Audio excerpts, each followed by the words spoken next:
Ja te kaut kas nešķīst, tad tiešām kaut kas nav kārtībā. Es esmu dzirciena Travis Skots, un pie manis katru reizi viesosies kāda sabiedrībā zināma personība, kas ies caur dažādiem dusmu tipu uzdevumiem, krās punktus, tos iemainīs par kādiem vērienīgiem objektiem un procesā atklāsies. Šī ir Anturāža. Šodien pie manis viesosies visiem zināmais žurnālists, reperis, komiķis, zinātnieks, žurnālists un vienkārši foršs cilvēks Edgars Bāliņš.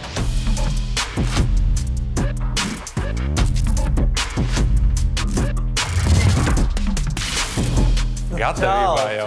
Čau. Prieks. Kā tu jūties šodien? Fantastiski. Es jūtos, tā kā uz pasaules labāko raidījumu atnāšu, ja zinu, kopā ar tevi laiks būs vienmēr fantastiski pavadīts. Katram pa šķīvim liksim ārā to, ko šobrīd jūtam visizteiktāk.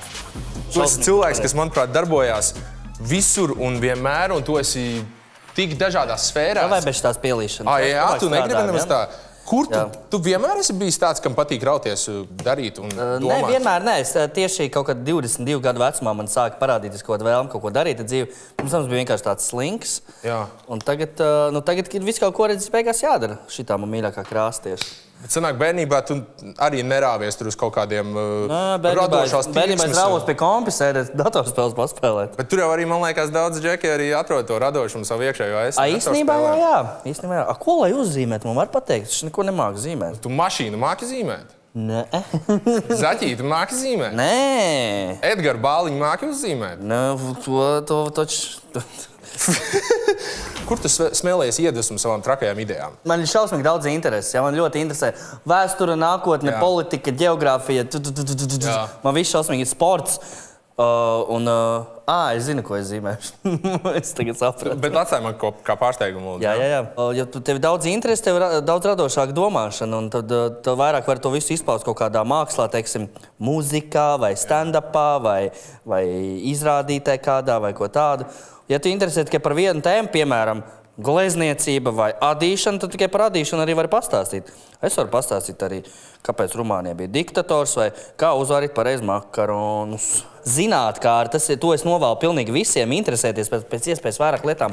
Būs tik daudz inčīgāka dzīve, godīgi. Jā. Ir kaut kas, ko tu gribētu uzzināt, ko tu vēl neesi uzzinājis? Ir kaut kāda, varbūt, prasme vai kaut kāda tēma? Kā rodas elektrība? Es gribētu saprast. Nekad neesmu saprast, ka gaisma deg, tāpēc, ka upe plūst.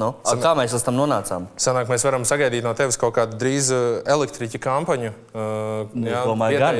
Vietējais rajona elektriķis Edgars Bāliņš. Šitā ir balta, ne? Edgar, kamēr tu fokusējies uz krāsām, es gribu, lai tu pievērš mazu fokusu manai sienai. Ārprāts, tu arī šeit mums ir četri Edgari Bāliņi. Tu esi aktieris, tu esi žurnālists, tu esi reperis, mūziķis un tu esi komiķis. Kurš no šiem Edgariem tev ir tāds visradniecīgākais? Tas rīktīgi mainās pēc garstāvokļa. Ja man ir labs garstāvoklis, tad es esmu drīzāk reperis. Reperis, Edgars. Jā, tad tas ir labāk garstāvokļa Edgars. Ja es līdz garstāvoklis, tad es noteikti esmu komiķis. Tad es gribu riktīgi tā rēcīgi parēkt par visu, kas pasaulē ir tā sarkastiski, jā? Jā. Savukārt, pa vakariem, kad es skatos ziņas, tad es esmu tas žurnālists, tā saucamais, jā. No kurienes tev rodās tā deksme pret komēdiju? Tas arī vienmēr ir bijis tevī? Tāpēc, ka bērnībā, manā bērnībā, es esmu šausmīgi vecs arī īstenībā, un manā bērnībā nebija internets, tur viss kaut kas. Un bija audio kasetes, piemēram, klausījos, Bebe Brokas, Sufor Fredi, jā, viņam bija kasetes, tās klausījos, skatījos kaut kāds savādi, gan bija tāds raidījums, tādi veciem onkuļiem tāds zināms tikai humors, tas liek cilvēkiem justies labi. Parasti cilvēkiem, kad viņi smējās, viņi parasti jūtās labi, un tad kaut kā man patīk, ka cilvēki jūtās labi pa dzīvi, ka viņi nav bēdīgi. Jā. Un tad tā forši, ka pasaka, ka cilvēki, labi jūtās, ko smuki. Jā, tas esmu es, ezerā. Pie dīķīša, kur tā ir laipiņa, es tikko ielicis iekšā. Šī ir otra mīļākā komanda viestura, jā, Arsenal, un tur arī atzīmēta pozīcija, kurā viņi parasti ir visos turnīros otrā vieta, jā, tāpēc, to var likt māju. Arī priekš tava krākla pieskaņos tāds rozāt. Vismaz nav 15. Nav 15. kā manai komandai, tas ir otrā vieta. Nevien trauks vēl neesmu dzīvēs aplēs vai televizorā. Tad ir laiks atņemt tev šo te pieredzi nebijušo. Baigi, interesanti. Kaut kā tā. Es domāju... Tev šķīvis aplīst ar citu. Pļāvēns, pagaidi, es savākšu viņu ātri.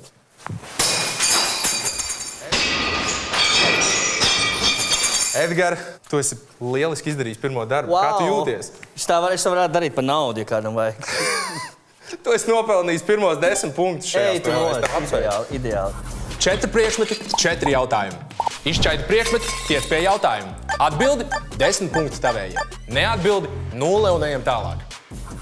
Mūsu pirmais priekšmets, kādas tev attiecības ir ar sulas burkām? Sulu?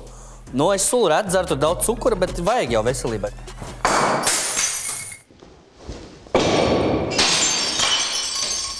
Es nebiju gaidījis, ka viņš tā to darīs. Ar ko tev asociējas vārds klusums?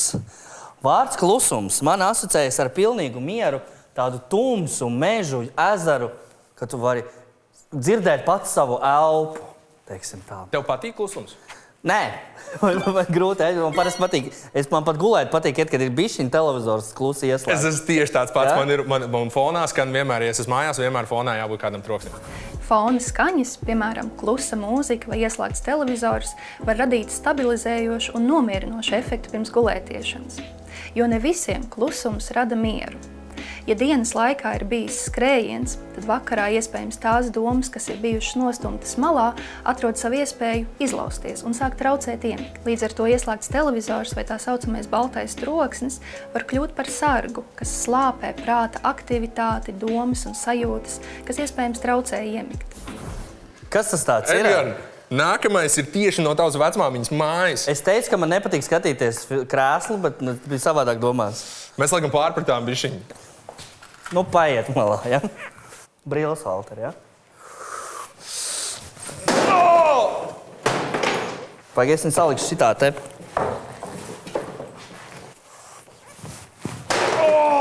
Kas tas pa krāsu ir? Nu, 3 lietas labas lietas. Ai!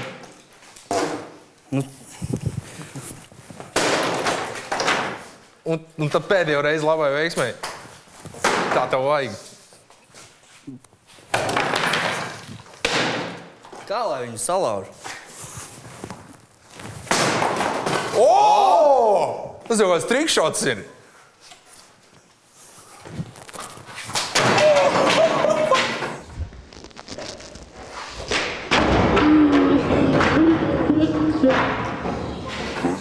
Man liekas, tu esi salauzis tikai jautājums, kur tev ir rekur, man liekas, ne? Vai esi kādreiz gribējis kādu joku paņemt atpakaļ? Kuru? Es pieļauju, ka tev ir vairāk tādi joki, kas varbūt nav nolasījušies. Nav? Nu, ir bijuši tādi joki, kurus pēc tam tas par kaut kādu personīgi sakot, kaut kādu, piemēram, stand-upā runā un saka, tas un tas cilvēks, un es domāju, tas dzirdot pēc tam var apvainoties. Jā, cilvēki bieži apvainojās. Tieši komiķu pasaulē. Ir pat speciāls žānis, tā kā roasts, ja, kur visi tā kā speciāli aizvaino viens otru. Jā. Un apvainoties nedrīkst, ne? Jā. Un baigi es neesmu redzējis gadījums, ka kāds Latvijā apvainotos, bet tur tas, kurš nav konkrēti piekritis tam roastam, ka viņš tiek apcelts, tad tas varētu apvainoties. Bet tā baigi daudz dzirdējis neesmu. Edgars Baliņš ir izspēja vēl 10 punktiem. Mēs ejam pie nākamā priekšmeta.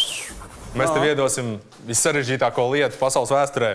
Tas ir kubiks Rubiks, bet viņš jau ir salikts. Jūs varētu viņam iedot izjaukt, viņam jāsaliek un tad jautājums. Jāsaliek, mums jāpilnē līdz trešdienai. Esi līdzis kādreiz? Es kaut kad bērnībā esmu līdzis, bet arī tā, ka tikai 3 kaut kādas saliek.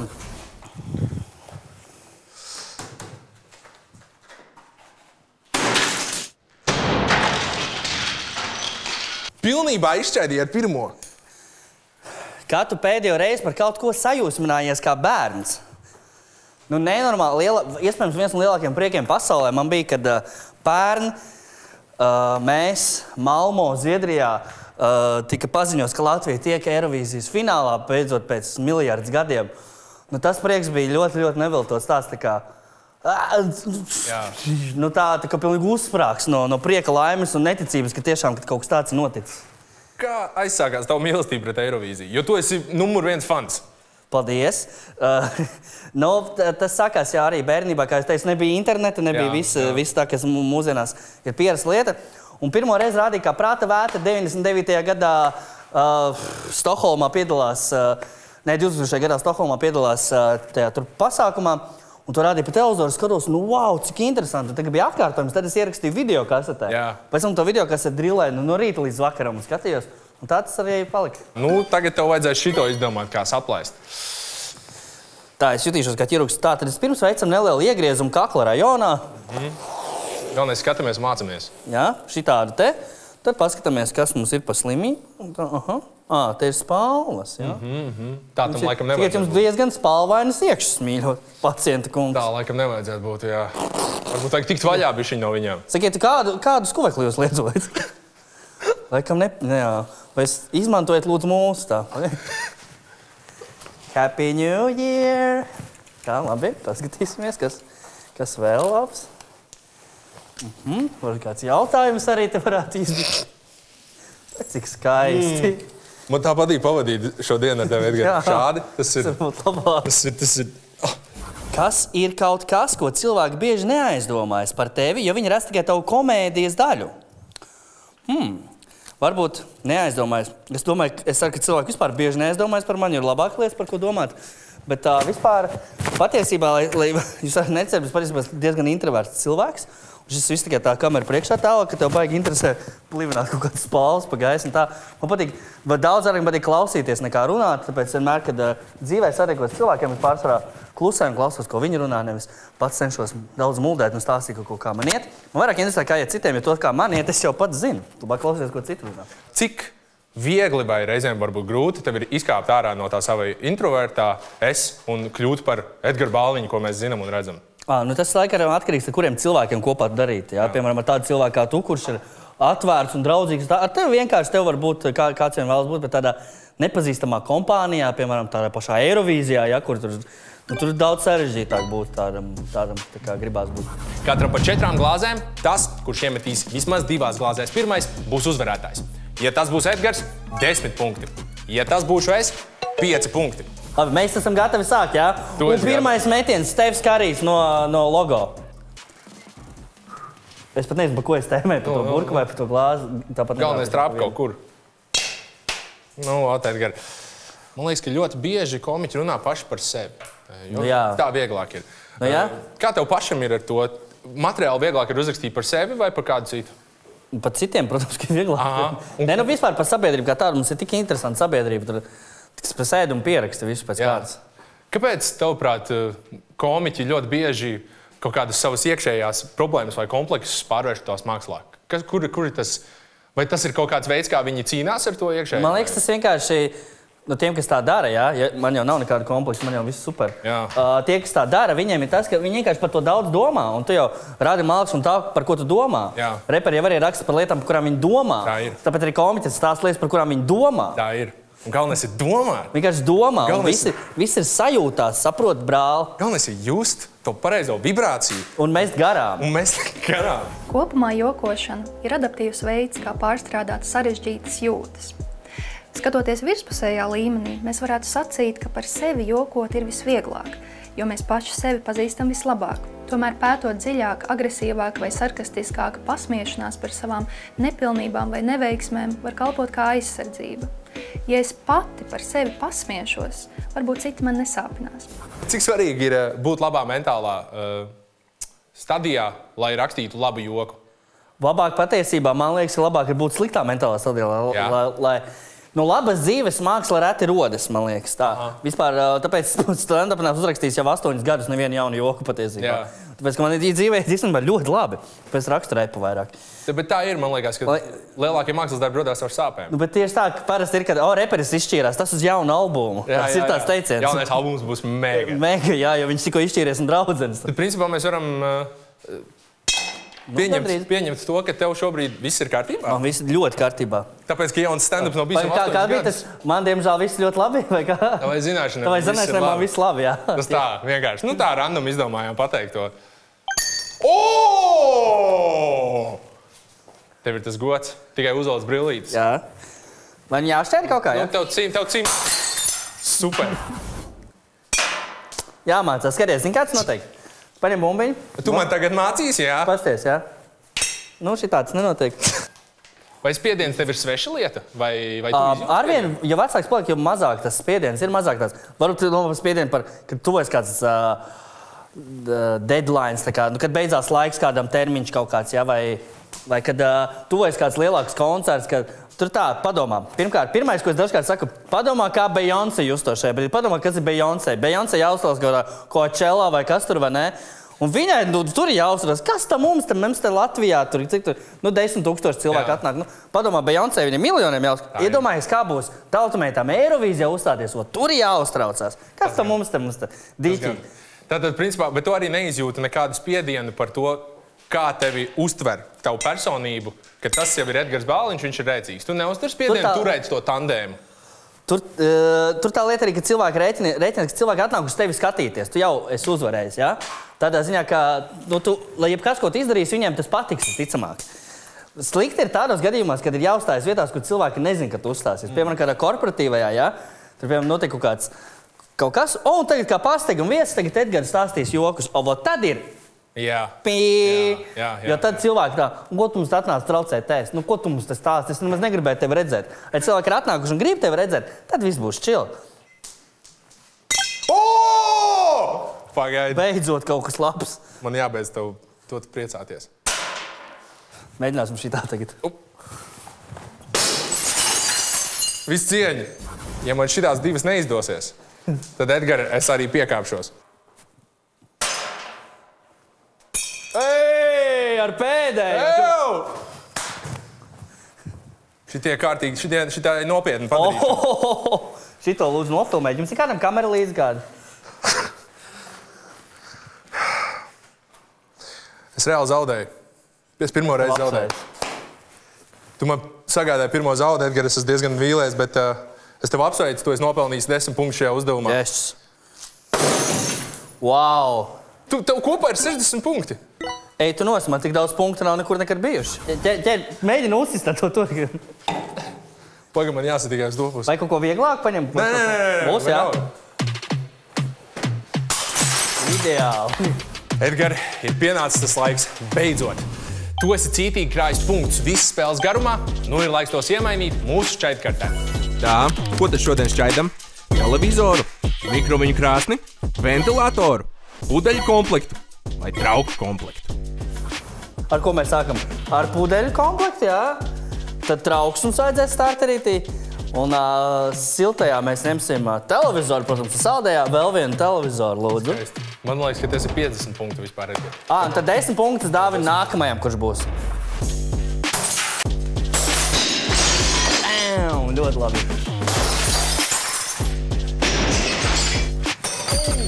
Jā. Tierijs Andrijs uzbrukumā šobrīd iet uz smāli, iziet caurā pat vienu, pat otru. Tierijs Andrijs ielauzies 1-1 pret Varsardu. Andrijs, Arsenal! Tas Izturīgs, labi, ņemsim lauzi.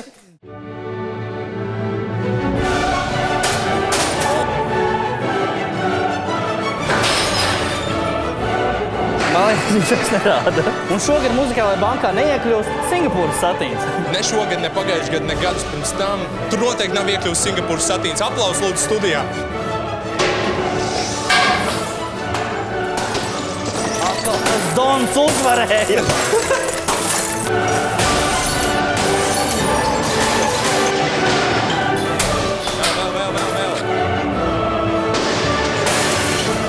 Es gribu tev pateikt milzīgi paldies, ka tu atnāci. Skatieties televīziju, skatieties ziņas, nesklausieties fake news. Paldies! Edgars Bāliņš, dāmas un kungi, paldies tev!